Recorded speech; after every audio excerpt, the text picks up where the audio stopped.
متحدہ امت محاذ میاں چنو کے زیر اہتمام فلسطین کے مظلوم مسلمانوں کے ساتھ اظہار یکجہتی کے لیے میلاد چوک سے ٹی چوک ریلی نکالی گئی۔ ریلی میں مذہبی اور سیاسی شخصیات، انجمن تاجران، صحافی، وکلاء برادری، طلباء اور شہریوں کی کثیر تعداد نے شرکت کی۔ اس حوالے سے دیکھتے ہیں میاں چنو سے قمر شہزاد کی یہ رپورٹ۔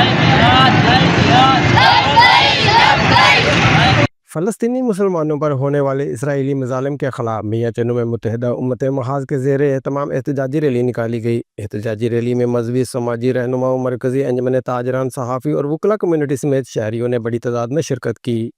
ریلی کے شرکاء سے خطاب کرتے ہوئے مولانا رفیق احمد شاہ جمالی اور مرکزی صدر انجمن تاجران سمیت دیگر رہنماؤں کا کہنا تھا کہ اسرائیلی مظالم اور بربریت کی مثال تاریخ میں نہیں ملتی۔ امتوں پہ اور قوموں پہ ہمیشہ وقت آتا ہے اور قومیں اپنا کردار ادا کرتی ہیں۔ اس وقت امت مسلمہ کے سامنے کفر پورا متحد ہو چکا ہے۔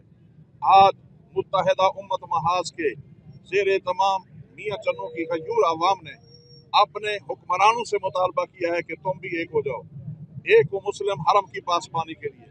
الجہاد کا اعلان ہو چکا ہے۔ ہمیں مل کر گورنمنٹ کو یہ باور کرانا ہے کہ ہم نے تمام اسرائیلی مصنوعات کا بائیکاٹ کرنا ہے، ہم نے جہاد میں شامل ہونا ہے، کیونکہ فلسطین کشمیر مسلمانوں کی ریڈ لائن ہے اور اس ریڈ لائن کو ہم نے کسی کو عبور نہیں کرنے دینا۔ مقررین نے اس بات پر زور دیا کہ تمام مسلم ممالک کو متحد ہو کر اسرائیلی مظالم کے خلاف علم جہاد بلند کریں۔ ریلی کے شرکاء نے ہاتھوں میں فلسطینی جھنڈے اٹھا رکھے تھے اور ریلی کے اختتام پر اسرائیل کا جھنڈا نظر آتش کیا گیا۔ مرزا قمر شہزاد، ٹی وی 9 پاکستان، میاں چنو۔